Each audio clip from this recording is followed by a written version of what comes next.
I stared at the hotel ceiling, watching the shadow of the ceiling fan rotate lazily in the dim light filtering through the curtains. Frankfurt. Another city, another hotel room that smelled of industrial cleaning products and recycled air.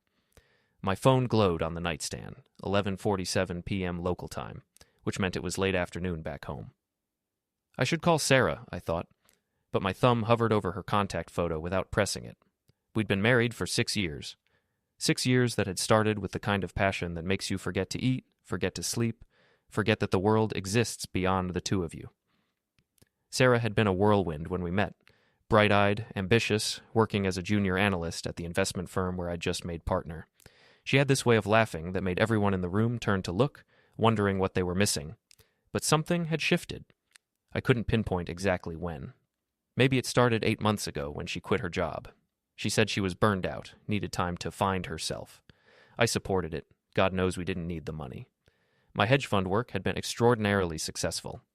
The $5 million in our home safe represented only a fraction of our total assets, an emergency fund I'd built up over years of careful investments and some frankly lucky breaks in the tech sector. Or perhaps the distance began even earlier, in those small moments I'd dismissed as nothing. The way she angled her phone away when texting, the new password on her laptop, the suddenly busy schedule filled with yoga classes, coffee dates with friends I'd never met, and personal growth seminars that lasted entire weekends. You're paranoid, I'd told myself. You're turning into one of those controlling husbands who tracks his wife's every movement. So I'd buried myself in work instead. Easier to analyze market trends than to analyze the slow dissolution of intimacy. Easier to fly to Frankfurt for this conference than to sit across the dinner table from my wife and acknowledge the growing silence between us. My phone buzzed. A text from my assistant. Morning session moved to 9 a.m. Brennan wants to discuss the Tokyo expansion over breakfast. I typed back a confirmation and set the phone down. Tomorrow would be brutal.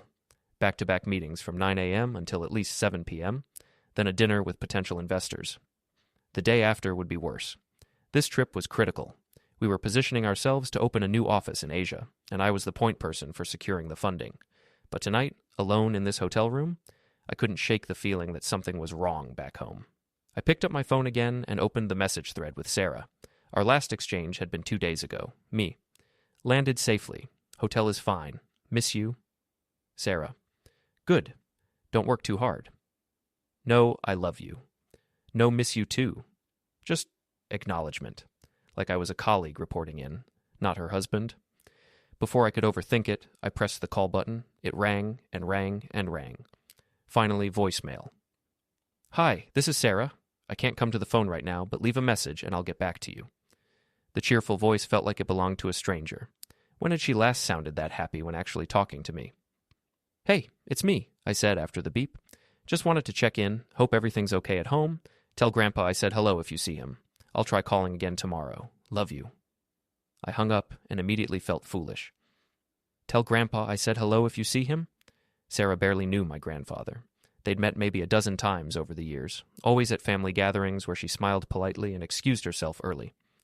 Grandpa lived about 20 minutes from our house, in the same 3-bedroom ranch he'd occupied for 40 years. He was 83 now, but still sharp as a tack. Sharper than me sometimes. He'd been a chemical engineer back in his working days, one of those brilliant men who could look at a complex problem and see the elegant solution everyone else missed.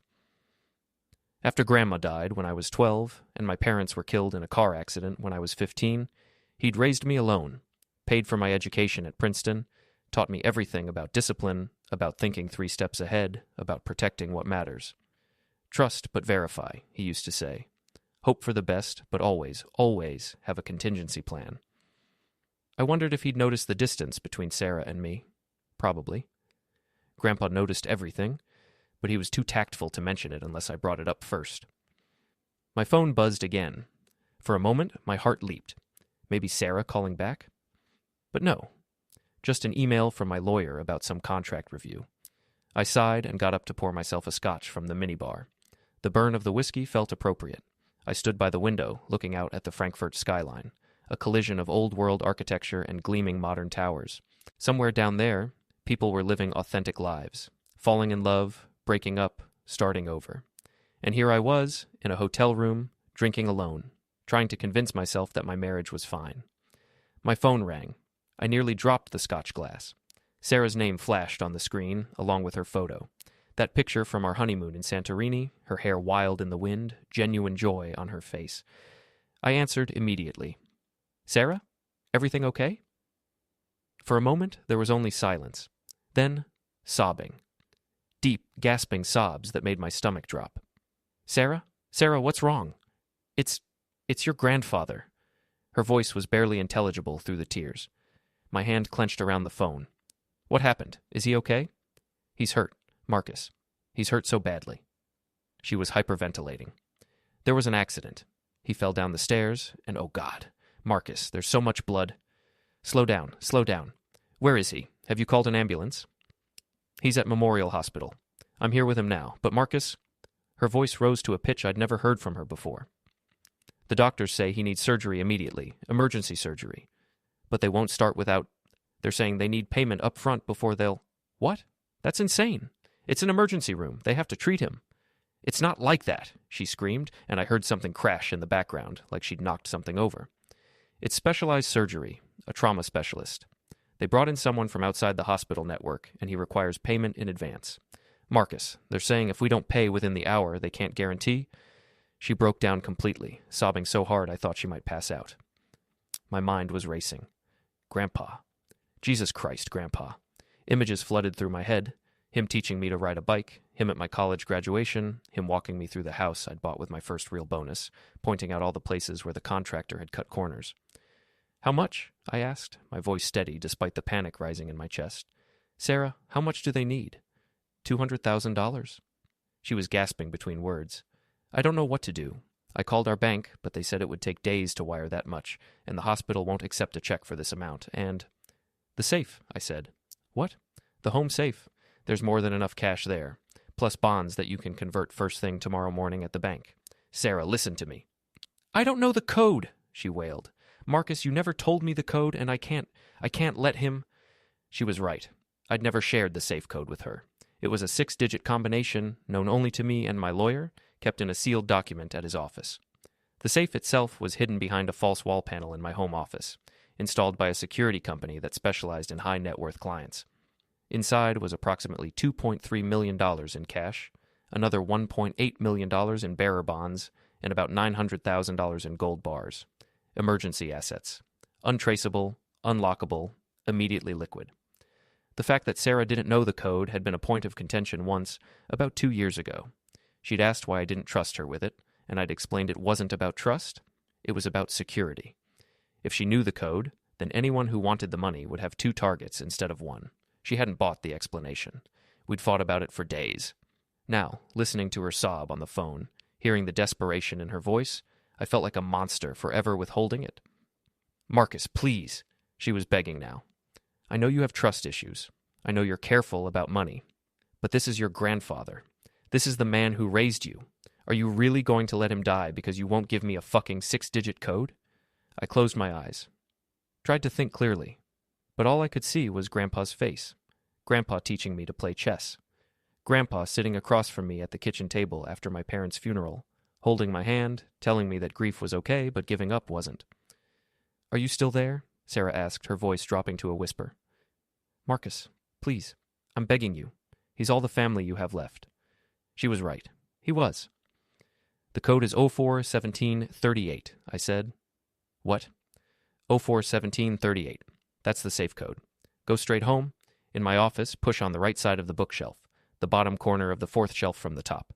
The whole panel swings open. The safe is behind it. Okay. 041738. I've got it. Take whatever you need for the hospital. Sarah, I'm canceling my meetings and getting on the first flight home. I'll be there as soon as I can. Which doctors are treating him? What's his room number? I have to go, she said quickly. I need to get home and get the money to the hospital. They said the trauma surgeon can only wait another 45 minutes. Wait, Sarah. I love you.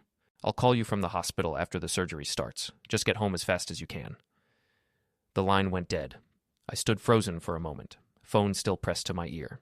Then I sprang into action. I threw my clothes into my suitcase without folding anything, opened my laptop, and pulled up flight options while simultaneously calling my assistant. Marcus, it's nearly midnight here. Family emergency. Cancel everything. All my meetings tomorrow, the dinner, everything. My grandfather's in the hospital." "Oh my God, is he?" "I need you to book me on the first flight back to the States. I don't care if it's first class or economy, whatever leaves soonest. And call Brennan personally. Apologize, explain the situation. Tell him I'll make it up to him." "Of course. I'm on it. Marcus, I'm so sorry." "Thanks. Text me the flight details as soon as you have them." I hung up and continued packing. My hands were shaking. I tried calling Sarah back, but her phone went straight to voicemail. She was probably driving, racing home to get the money. My assistant texted within 5 minutes. "Lufthansa flight leaving Frankfurt at 3:15 a.m., landing JFK at 6:40 a.m. local time. Booked you in business class. Confirmation sent to your email." I checked my watch. It was midnight now. I'd need to leave for the airport within the hour to make it through security and to the gate. I sat down on the edge of the bed, trying to steady my breathing. Grandpa, please let him be okay. Then, unbidden, a small voice in the back of my mind whispered, "Something doesn't feel right." I pushed it away immediately. What kind of person thinks something suspicious is happening when their wife calls crying about a medical emergency? That was paranoia. That was the kind of toxic thinking that destroyed relationships. But the voice persisted. "She said she's at the hospital with him." "But you heard something crash in the background when she was yelling. Hospital rooms don't have much to knock over. And why would a trauma surgeon require upfront payment?" "That's not how emergency medicine works in the U.S., and—" "Stop it," I said out loud to the empty hotel room. "Just stop." My grandfather was hurt. My wife was panicking. Those were the facts. Everything else was my own damaged psychology trying to create drama where there was none. I pulled out my phone and tried calling Memorial Hospital directly. After navigating through several automated menu options, I finally reached a human, a tired-sounding woman at the main desk. "Memorial Hospital. How may I direct your call?" "I need to check on a patient. My grandfather was brought in tonight with injuries from a fall. Name is—" "Sir, I can't give out patient information over the phone. If you're family, you'll need to come to the hospital and speak with someone in person." My wife is there with him now, Sarah Henley. She called me and said, "I can transfer you to the emergency department, but they're not going to be able to confirm anything unless you're here. HIPAA regulations?" "Fine, transfer me." The line rang 12 times before someone picked up. "ED, this is Melissa." I explained the situation again. Melissa listened patiently, then said, "Sir, I've been here since 8 p.m., and I haven't seen anyone matching that description come through. What was the name again?" My stomach clenched. "Robert Henley, 83 years old, fall down the stairs. Would have come in within the last hour or two." I heard typing. "No. No one by that name has been admitted to our emergency department tonight." "Are you sure? Could he be in surgery already?" My wife said, "If he'd come through our ED and gone to surgery, he'd still be in our system. We're not showing anything. Is it possible he went to a different hospital?"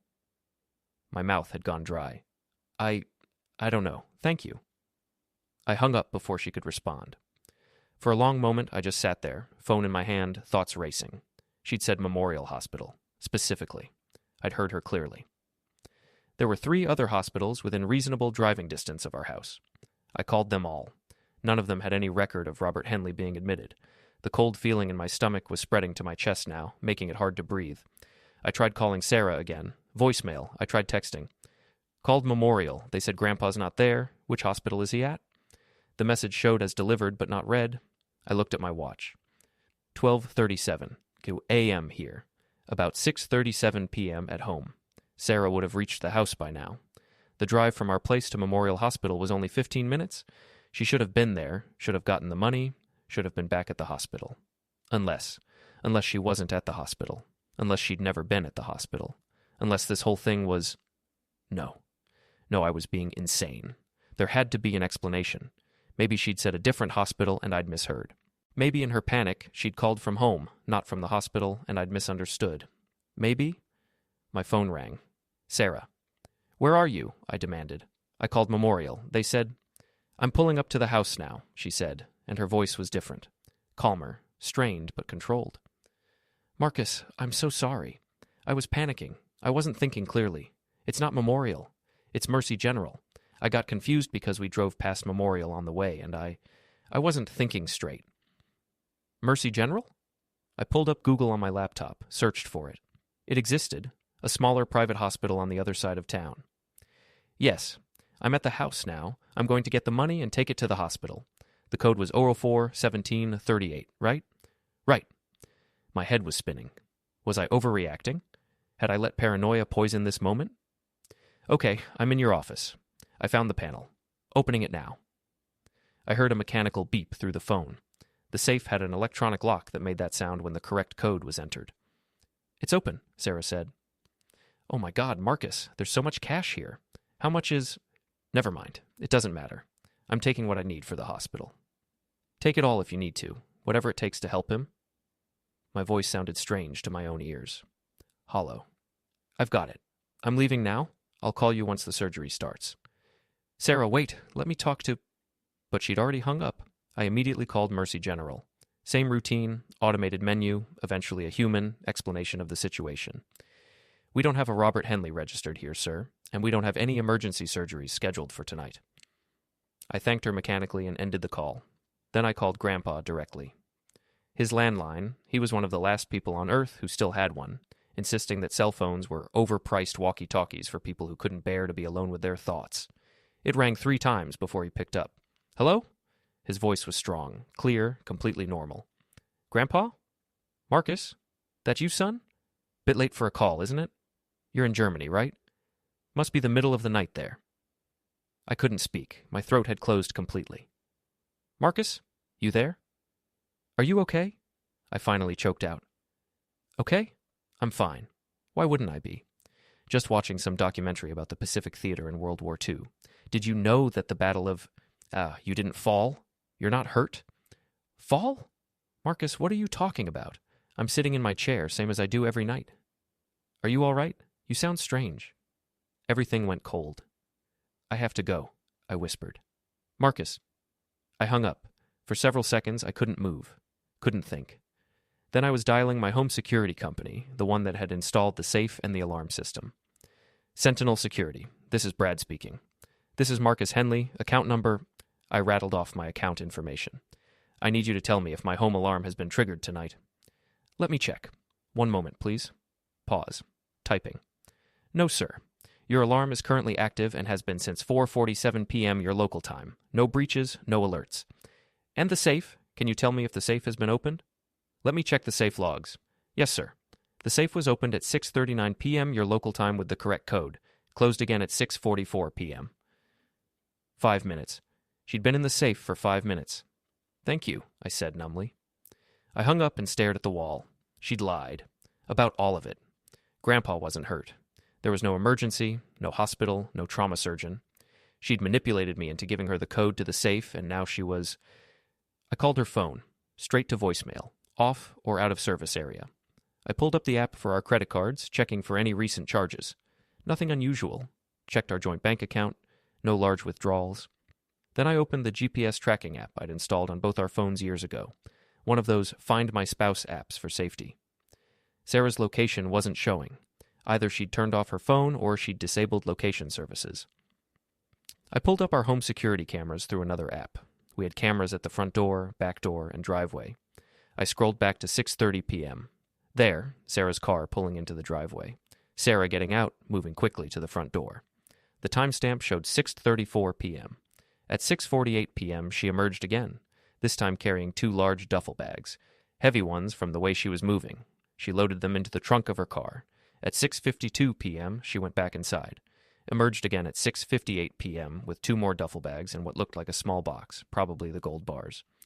At 7:03 p.m., she made a final trip, this time carrying only her purse and a small suitcase. She'd packed. She was running. At 7:06 p.m., her car left the driveway. I kept watching the cameras. No return. No activity at the house since then. I switched to the live feed. The house was dark, empty, $5 million. She'd taken every dollar, every bond, every bar of gold, everything I'd spent 12 years accumulating, my emergency fund, my safety net, gone. And she was gone with it. For a long moment, I sat frozen, staring at my laptop screen, trying to process what had just happened. My wife, the woman I'd married, the woman I'd loved, had just stolen everything and disappeared. Then, weirdly, I started laughing. It started as a small chuckle, then built to full, gasping laughter.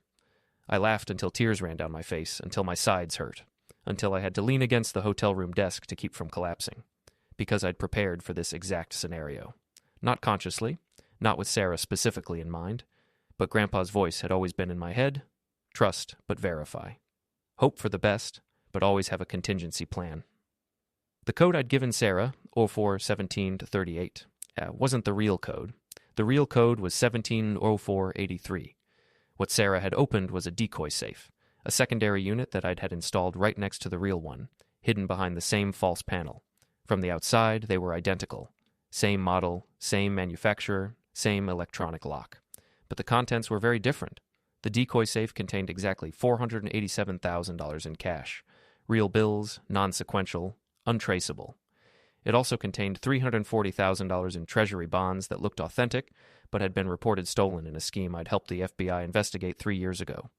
Attempting to cash them would immediately flag law enforcement, and it contained 10 gold bars that were real gold on the outside but filled with tungsten on the inside. Worthless fakes that I'd acquired through a bankruptcy auction of a con artist's assets.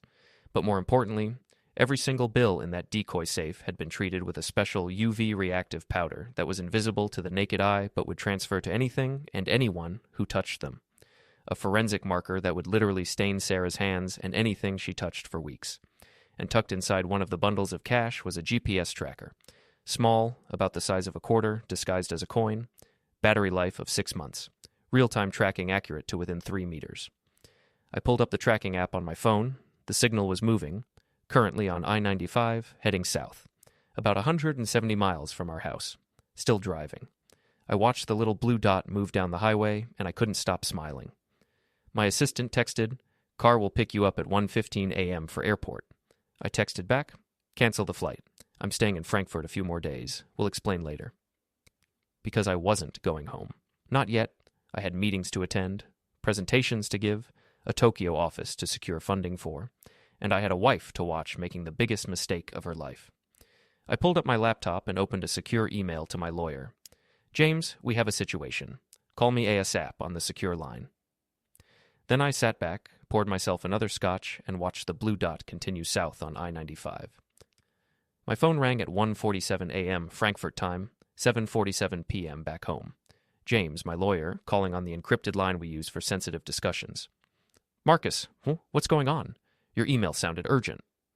"Sarah just robbed me," I said calmly, taking another sip of scotch. "Cleaned out the safe. About $500,000 in assets, or so she thinks." There was a long pause. "I'm going to need you to elaborate." I explained the whole thing. The phone call, the fake emergency, the code, watching her load the duffel bags into her car through the security cameras. "Jesus Christ," James breathed. "Marcus, I'm sorry. That's a hell of a betrayal." "The good news is she opened the decoy safe, not the real one." Wait, you actually set up a decoy safe? I thought we were joking when we discussed that." "You were joking. I was planning." I pulled up the tracking app again. The blue dot was still moving south. "She's currently somewhere in Virginia, still on I-95.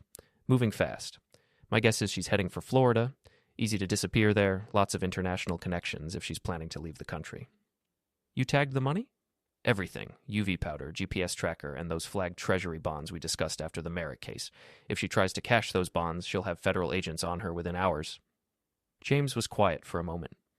"You know, most people would be devastated right now. You sound like you're enjoying this." "I'm not enjoying it, but I'm also not surprised." I stood up and walked to the window, looking out at the Frankfurt skyline. The signs were there. I just didn't want to see them.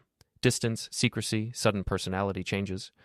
Classic affair behavior, except she wasn't having an affair. She was planning a heist. "Do you want me to call the police?" "Not yet. Let her run. Let her think she got away with it." "Marcus, the longer we wait, the harder it becomes to recover the assets. If she gets on a plane to a non-extradition country..." "She won't. She's not that sophisticated. Sarah's smart, but she's not criminal mastermind smart. She made a decent plan, but she didn't account for the possibility that I'd have a backup plan. That's amateur hour." "So what do you want to do?" I watched the tracking dot move another few pixels south. "I want to know who else is involved. This wasn't a spontaneous decision. You don't cry on command that convincingly without practice. Someone coached her. Someone helped her plan this." "You think she has an accomplice?" "I'd bet my remaining $4.5 million on it." I finished my scotch. "I want you to hire a private investigator. Someone good, someone who can work fast. I need to know everywhere Sarah's been for the last 6 months, Everyone she's talked to, everyone she's met with, phone records, credit card statements, surveillance footage from anywhere she's been regularly, everything. That's going to take time. Then start immediately. And James? Keep this completely confidential. Attorney-client privilege covers everything we're discussing, right? Of course. Good, because I don't want her to know that I know. Not yet. You're playing a dangerous game, Marcus. No, I said softly. She played a dangerous game. I'm just watching her lose. We discussed logistics for another 20 minutes. James would hire the PI, file a police report but request no active investigation yet, and set up alerts on all our joint accounts in case Sarah tried to access them. He'd also prepare divorce papers and injunctions to freeze any assets Sarah might try to claim. After we hung up, I sat in the hotel room and watched the tracking app for another hour. The blue dot finally stopped moving at 11:23 p.m., 2:23 a.m. Frankfurt time, a hotel in Richmond, Virginia, according to the GPS coordinates. She was probably exhausted. The adrenaline from the heist would be wearing off, reality setting in. Maybe she was counting the money, marveling at how easy it had been. Maybe she was calling whoever had helped her plan this, celebrating their success. I hoped she enjoyed it. Because it was all about to come crashing down. I finally forced myself to sleep around 3 a.m., woke up at 7:30 to my alarm, feeling surprisingly refreshed. Checked the tracking app first thing. The blue dot was moving again, back on I-95, still heading south. I showered, dressed in my sharpest suit, and headed to the conference center for my 9 a.m. meeting. If Sarah could fake her way through a phone call about a dying grandfather, I could certainly fake my way through a business presentation while monitoring her escape on my phone.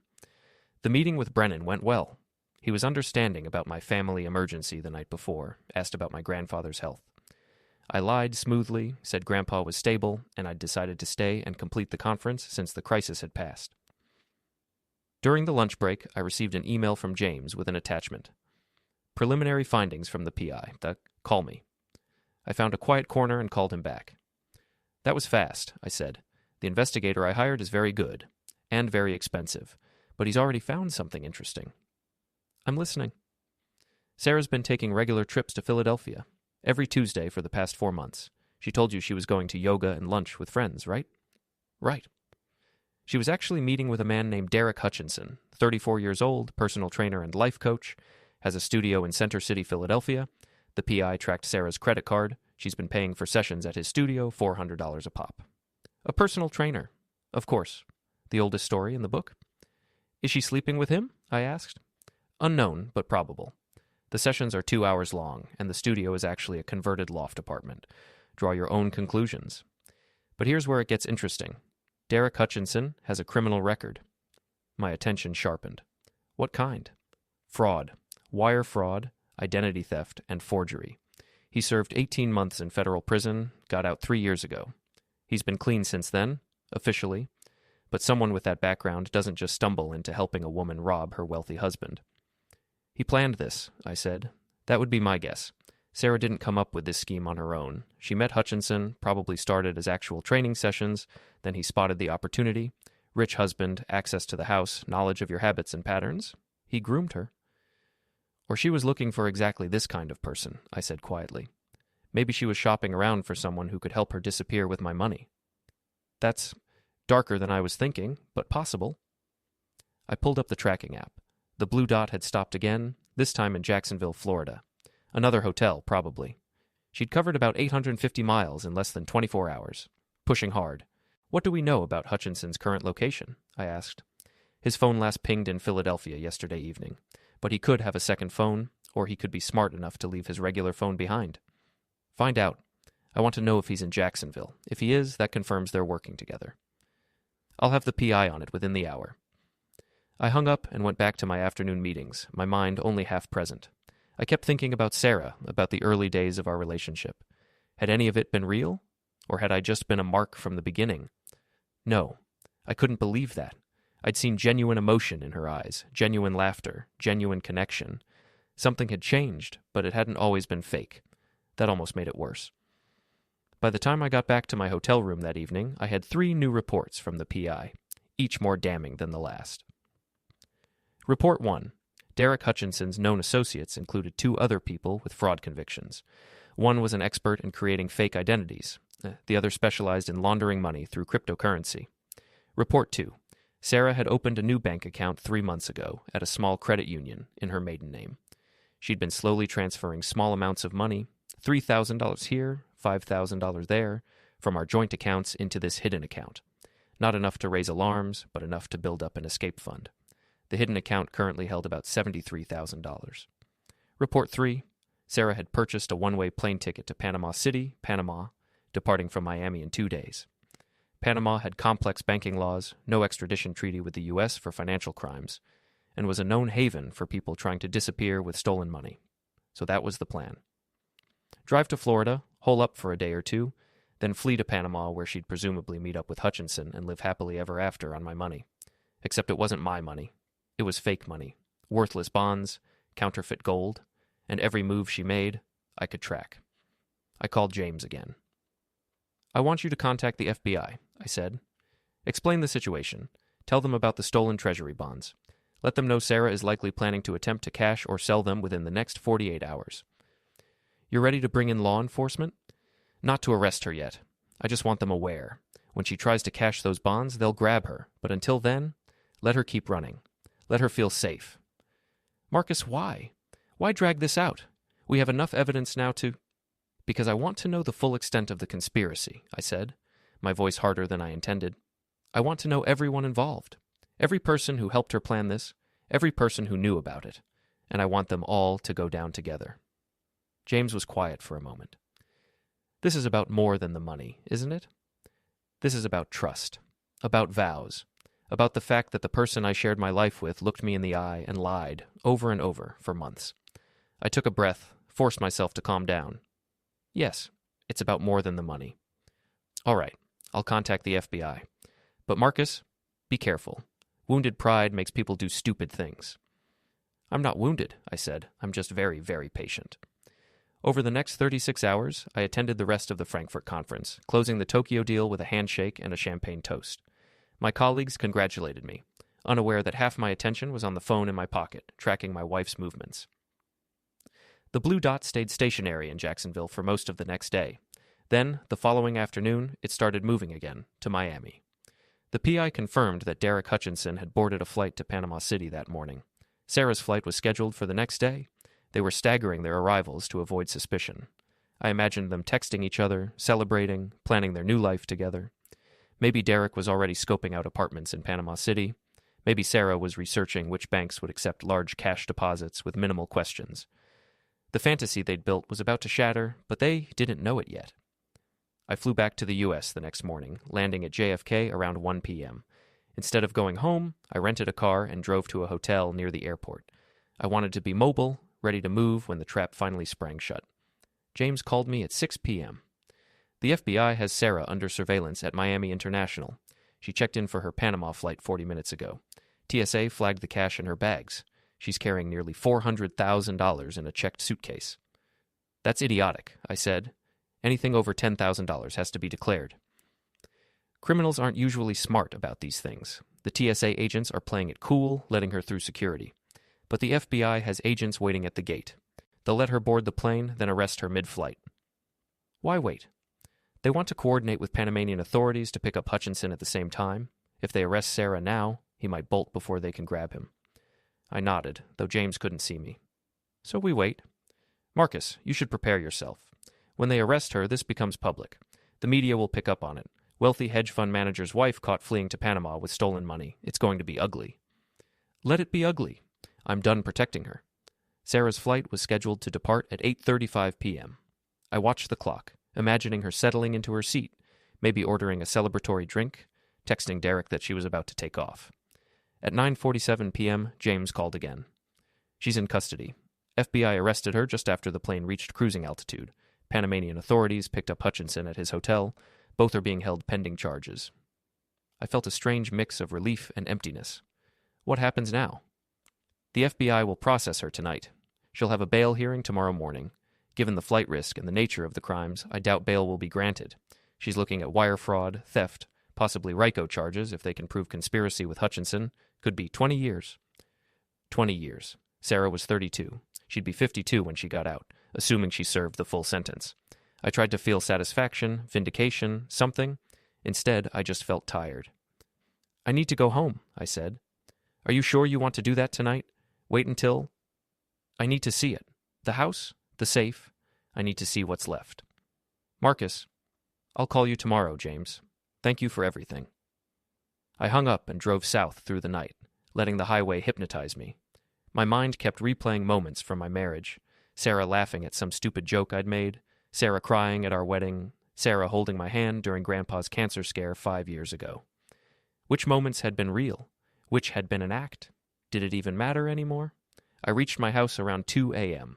The security system was still armed, no signs of forced entry or disturbance.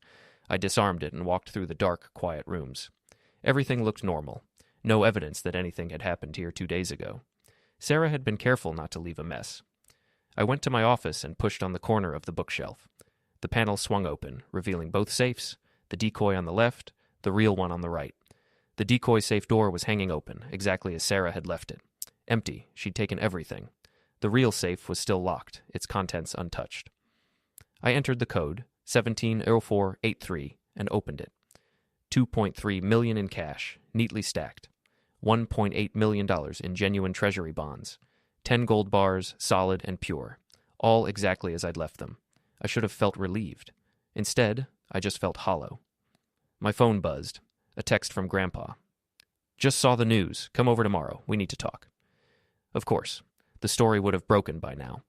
Local woman arrested attempting to flee country, husband safe robbed. It was tabloid gold. I closed both safes, pushed the panel back into place, and walked upstairs to the bedroom I'd shared with Sarah. Her closet was half empty. She'd taken her favorite clothes, her jewelry, her personal items, planning to start fresh in Panama. I lay down on the bed, on my side, not hers, and stared at the ceiling. Grandpa had been right all those years ago. Trust, but verify. Hope for the best, but have a contingency plan. I'd verified, I'd planned, and I'd won. So why did I feel like I'd lost everything? I woke to hammering on the front door at 7:15 a.m. For a disoriented moment, I thought it was Sarah, that somehow this had all been a misunderstanding. Then reality reasserted itself, and I remembered where she actually was. I woke to hammering on the front door at 7:15 a.m. For a disoriented moment, I thought it was Sarah, that somehow this had all been a misunderstanding. Then reality reasserted itself, and I remembered where she actually was. A federal holding cell in Miami, probably sitting across from a public defender who was explaining just how screwed she was. The hammering continued. I dragged myself out of bed, still wearing yesterday's clothes, and made my way downstairs. Through the peephole, I saw 2 people, a woman in a dark pantsuit holding up an FBI badge, and a man in a similar outfit standing slightly behind her. I opened the door. "Marcus Henley?" the woman asked. "That's me." "I'm Special Agent Rebecca Torres, FBI. This is Agent Michael Park. We need to ask you some questions about the incident involving your wife, Sarah Henley." "Of course. Come in." I led them to the living room. Agent Torres sat on the couch, pulling out a tablet. Agent Park remained standing near the doorway, his eyes scanning the room with practiced efficiency. "First, Mr. Henley, I want to say we're sorry for what you've been through," Torres began. "This kind of betrayal is never easy." "Thank you." "We arrested your wife last night at Miami International Airport. She was attempting to board a flight to Panama with approximately $487,000 in cash. We also apprehended her accomplice, Derek Hutchinson, in Panama City." I nodded, keeping my expression neutral. My lawyer informed me. "What we need from you is a complete statement. Walk us through everything, when you first suspected something was wrong, what she told you on the phone, how you realized it was a scam." For the next hour, I recounted the entire story. The strained marriage, the phone call in Frankfurt, the fake emergency, giving her the safe code, calling the hospitals, discovering Grandpa was fine. Torres took notes on her tablet while Park occasionally interjected with clarifying questions. "You mentioned you had a decoy safe," Torres said. "That's an unusual level of preparation." My grandfather raised me to be cautious. He always said to have contingency plans.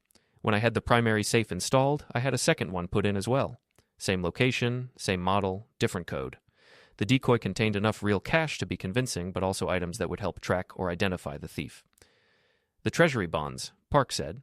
"Those were reported stolen in the Meridian financial case 3 years ago, correct?" "Correct. I acquired them through an asset forfeiture auction. They're genuine bonds, but they're flagged in every financial database. Anyone trying to cash them gets automatic law enforcement attention." "Clever," Torres said, though her expression suggested she wasn't sure if she approved. What about the gold bars? Tungsten-filled fakes, gold coating over worthless metal. I bought them from another bankruptcy auction. And the UV powder on the cash? Standard forensic marking compound. Invisible under normal light, glows under UV. Transfers to skin and clothing, should still be all over Sarah and everything she's touched. Torres exchanged a glance with Park. We tested her hands and clothes last night. She lit up like a Christmas tree under UV light. Good. There was also a GPS tracker hidden in one of the cash bundles. That's how we knew her exact movements from your house to Miami. That was the idea. Park leaned against the wall, arms crossed. Mr. Henley, I have to ask, why didn't you call the police immediately when you realized what was happening?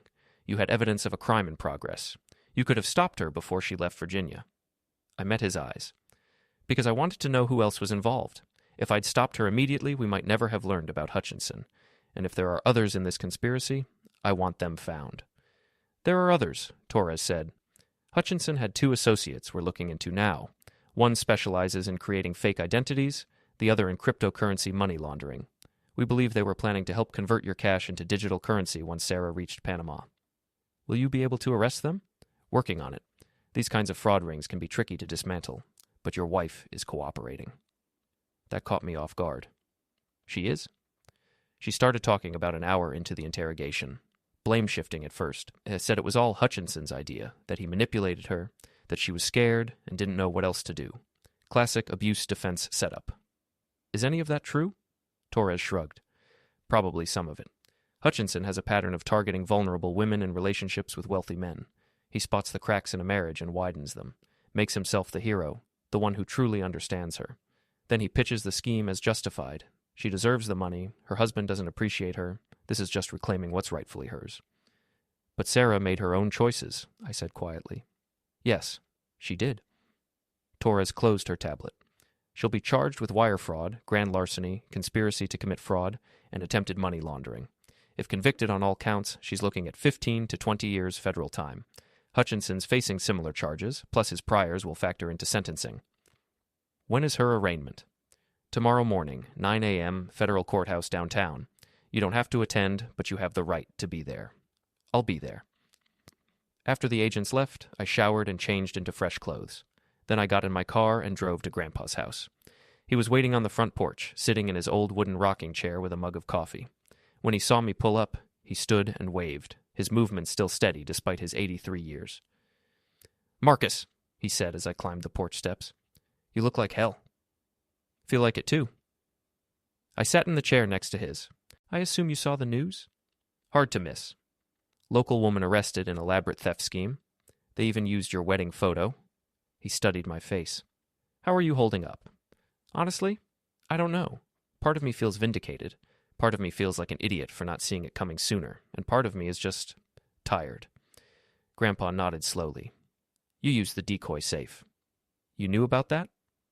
"Son, I raised you. I taught you to think 3 steps ahead. Of course I knew you'd have a backup plan." He took a sip of his coffee. "The question is, what are you going to do now?" "What do you mean?"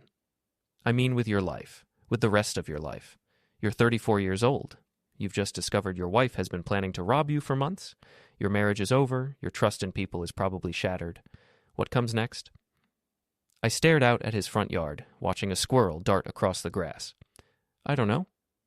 "Do you still love her?" The question hit me like a punch to the gut. I don't know how to answer that."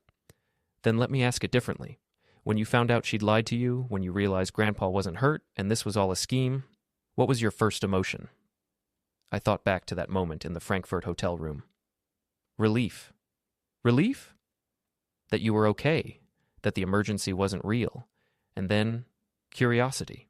I wanted to see how far she'd go, how the plan would unfold. Not anger, not heartbreak. Those came later. But the first thing I felt was relief, followed by this weird calm, like I was watching a chess game and I just figured out my opponent's strategy. Grandpa set down his coffee mug. "Marcus, I'm going to tell you something, and I need you to really hear it. You're a brilliant man. Brilliant at finance, brilliant at strategy, brilliant at protecting yourself. But you are also a man who's been waiting for the other shoe to drop ever since your parents died." "What?" "You were 15 when you lost them. Car accident, no warning, just gone. And overnight your whole world changed. You learned that the people you love most can be taken from you in an instant. You learned that safety is an illusion, so you spent the next 20 years building walls, financial walls, emotional walls, contingency plans for every possible disaster. I wanted to argue, but the words caught in my throat. Sarah betrayed you, Grandpa continued, and part of you is almost relieved because it confirms what you've always suspected, that eventually everyone leaves. Everyone disappoints. And at least now you don't have to keep wondering when it will happen. That's not fair. Fair? No, it's not. But it's true. He leaned forward, his eyes intense. Your father was my son, Marcus. When he died, I lost part of myself, but I also gained you, a scared, angry 15-year-old boy who needed someone to teach him how to survive. And I did teach you to survive. Maybe too well, because now you're so good at surviving that you've forgotten how to live. I'm living just fine. Are you? You're a successful man, no question. But you're alone in that big house with your safes and your security systems and your contingency plans. You have colleagues, but no real friends. You had a wife, but she was planning to rob you. When was the last time you let someone get close to you? Really close, without having an exit strategy prepared? I couldn't answer. Grandpa reached over and put his hand on my shoulder. I'm proud of you, Marcus. You're smart, you're careful, you're prepared. But being prepared for the worst doesn't protect you from feeling the worst. Sarah hurt you. It's okay to admit that.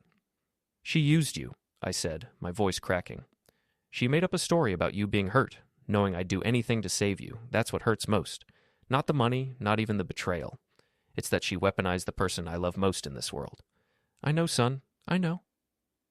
We sat in silence for a while, just rocking in our chairs, listening to the sounds of the neighborhood. Finally, Grandpa spoke again. What are you going to do about the money? The real money. It's still in the safe. She never got close to it. No, I mean the money she took. The cash from the decoy safe. That's evidence now. The FBI has it. All of it? I looked at him sharply. What do you mean? Marcus, you told her there was $5 million in that safe. She took bags of cash worth maybe $500,000. Where's the rest? My heart started pounding. I never said there was $5 million in the decoy safe. I just let her assume. Exactly. You let her assume. And she knew, or thought she knew, that you kept approximately $5 million in emergency assets. So why did she only take $500,000? The pieces clicked together in my mind. Because she couldn't carry more. The duffel bags were probably at their weight limit. She was planning to come back. Or, Grandpa said carefully, someone else was planning to come back. I pulled out my phone and called Agent Torres. She answered on the second ring. Mr. Henley? Has anyone tried to access my house in the last 24 hours? Not that we're aware of. Why? Sarah took about $500,000 from the decoy safe. She left the rest, probably because she couldn't carry it all. If she was working with Hutchinson and his associates, one of them might try to finish the job. There was a pause. We'll send a unit to monitor your house. In the meantime, I'd recommend you stay somewhere else tonight. I'll be at my grandfather's. After I hung up, Grandpa smiled grimly. See? 3 steps ahead. That's my boy. This isn't over, is it? Probably not, but you're ready for it. You always are. I stayed at Grandpa's that night, sleeping in my old room from high school. The bed was too small, the walls still had posters from bands I'd forgotten I liked, but somehow it felt safer than my own house. The next morning, I put on my darkest suit and drove to the federal courthouse. The arraignment was scheduled for 9 a.m. The courtroom was smaller than I expected, with fluorescent lighting that gave everything a cold, institutional feel. I sat in the back row of the gallery, watching as other cases were processed with mechanical efficiency. At 9:14 a.m., Sarah was led in by 2 U.S. Marshals. She was wearing an orange jumpsuit, her hands cuffed in front of her.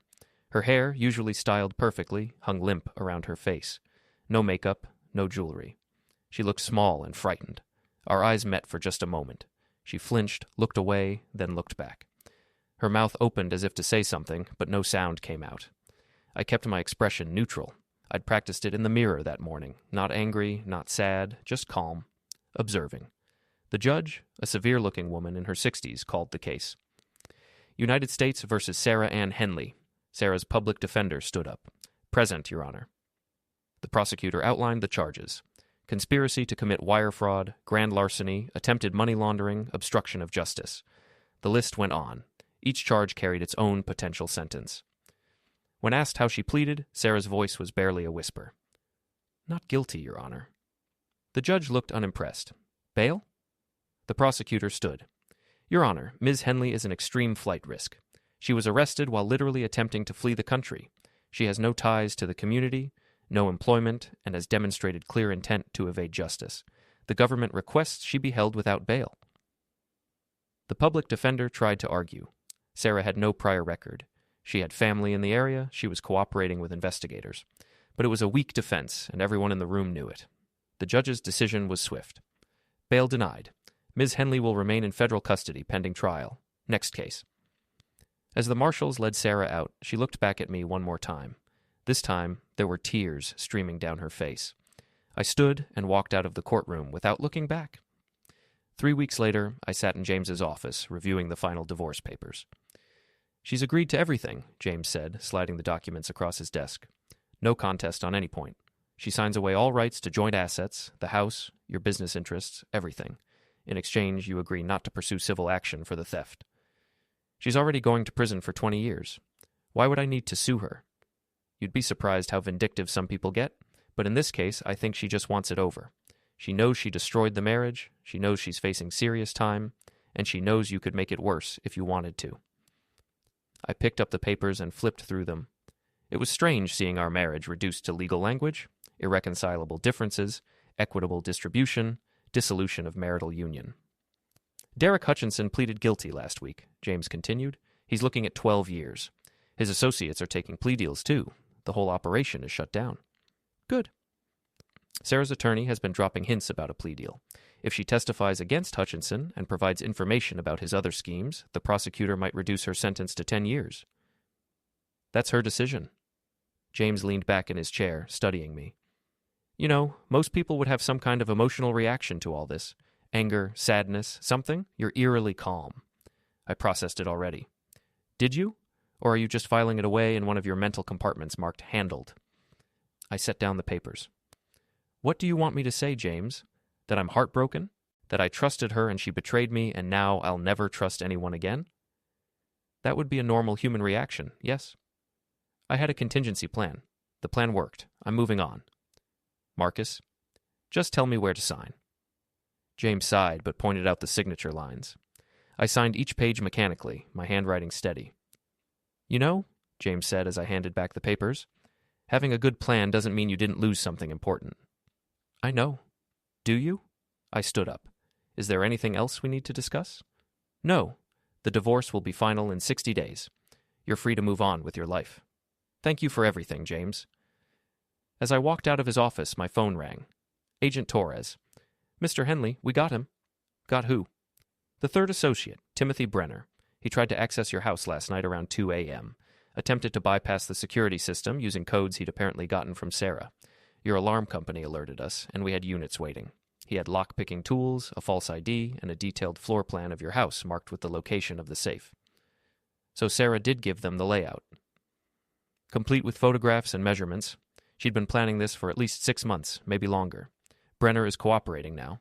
He's given us information about 2 other similar schemes Hutchinson was running. We're looking at a fraud ring that's been operating for nearly 5 years. How many victims? At least 7 that we know of so far, all wealthy men in strained marriages. Hutchinson would target the wives, seduce them, convince them they deserved their husband's money, then help them steal it. Most of the victims never reported it out of embarrassment. I felt a chill run through me. So Sarah was just one in a series. Yes, and you were the only one who had a contingency plan in place. The other victims lost everything, in some cases tens of millions of dollars. Jesus. Your grandfather taught you well, Mr. Henley. Most people would have given up the real safe code without a second thought. You saved yourself a lot of heartache. After we hung up, I drove home. The house felt enormous and empty now. Every room echoed. I walked through it slowly, seeing it with new eyes. This was the kitchen where Sarah and I used to cook together on Sunday mornings, making elaborate breakfasts and drinking too much coffee. This was the living room where we'd argued about paint colors, finally compromising on a shade that neither of us really liked. This was the bedroom where we'd made love, fought, reconciled, and slowly drifted apart. This was the office where she'd stood 3 weeks ago, opening what she thought was my safe, stealing what she thought was my fortune, planning to start a new life without me. I went to the safe and opened it, the real safe, with the real code. $2.3 million in cash, $1.8 million in bonds, 10 gold bars. All of it still there. All of it safe. I'd won. So why did victory feel so hollow? My phone buzzed. A text from Grandpa.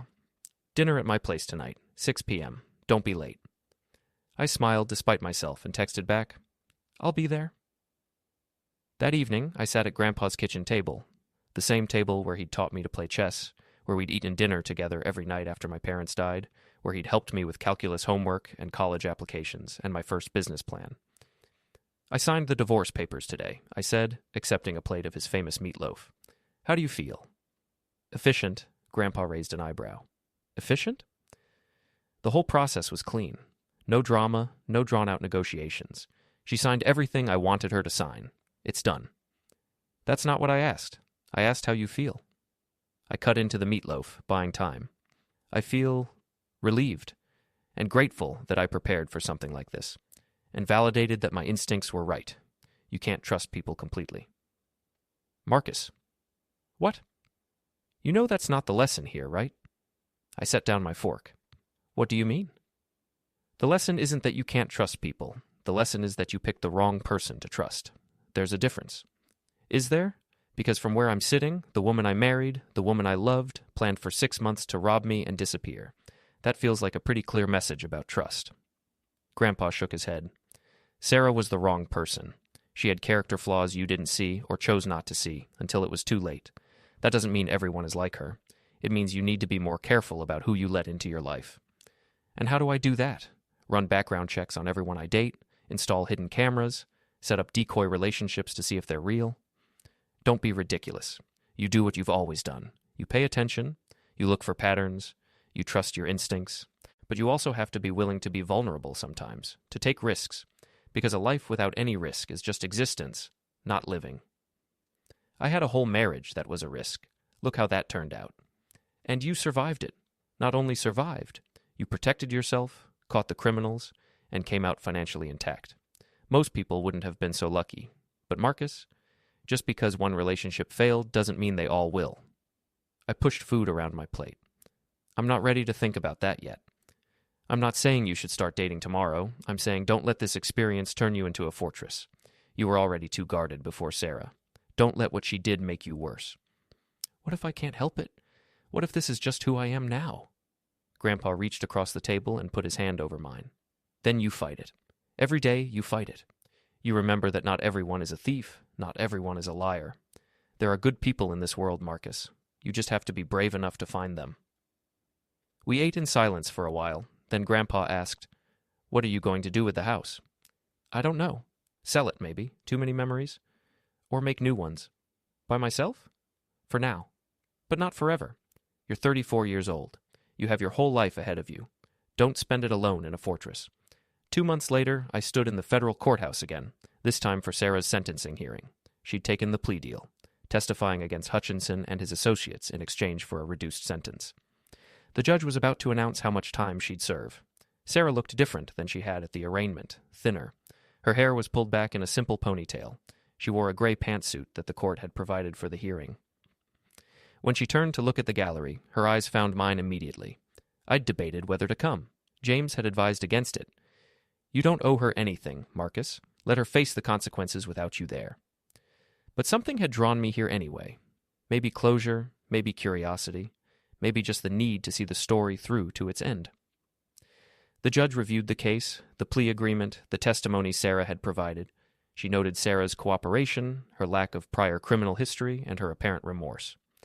However, the judge continued, her voice grave, the court also notes the calculated nature of this crime.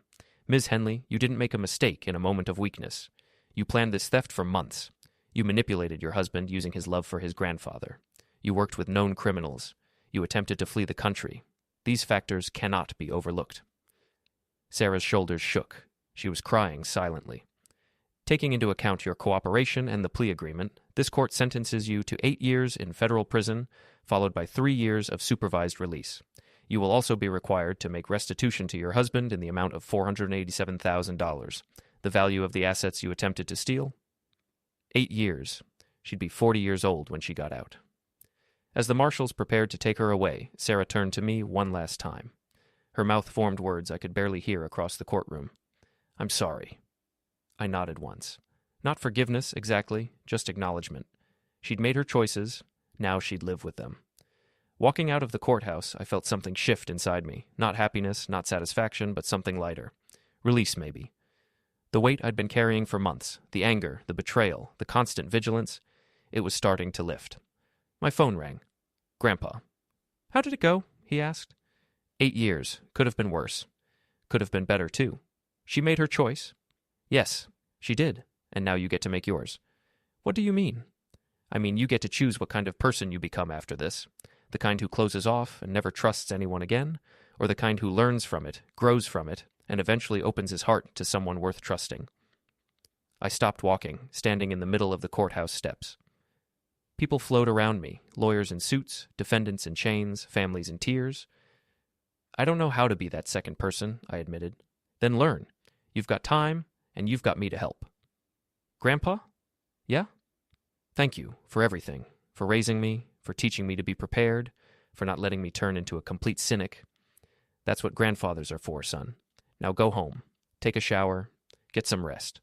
Tomorrow's a new day. Tomorrow's a new day, I repeated. And for the first time in months, I actually believed it. I went home and stood in my office looking at the safe. Both safes, actually, the decoy and the real one. Then I did something I hadn't planned. I called the security company and had them remove the decoy safe completely. I didn't need it anymore. One safe was enough. One code was enough. Maybe Grandpa was right. Maybe being prepared didn't mean living in constant fear of betrayal. Maybe it just meant being smart enough to protect yourself while still being brave enough to stay open to possibilities. I opened my laptop and pulled up the email I'd been ignoring for weeks, an invitation to speak at a conference in Seattle. 3 days of networking, presentations, and meetings with other professionals in my field. I'd planned to decline it. Too much exposure, too many strangers, too much risk of someone getting close enough to hurt me again. But maybe that was exactly why I should go. I typed a response. I'd be honored to participate. Please send me the details. Then I closed the laptop and walked through my house, my big, empty house. And I imagined what it might look like with different furniture, different decorations, different memories. Maybe not alone, eventually. When I was ready. But for now, just different.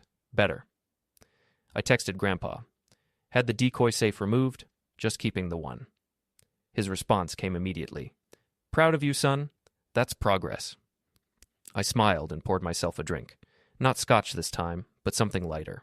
A gin and tonic, crisp and clean and refreshing. I raised the glass to the empty room. To new beginnings, I said aloud, and to being smart enough to prepare for the worst, but brave enough to hope for the best. The house echoed with silence, but it didn't feel quite as empty anymore.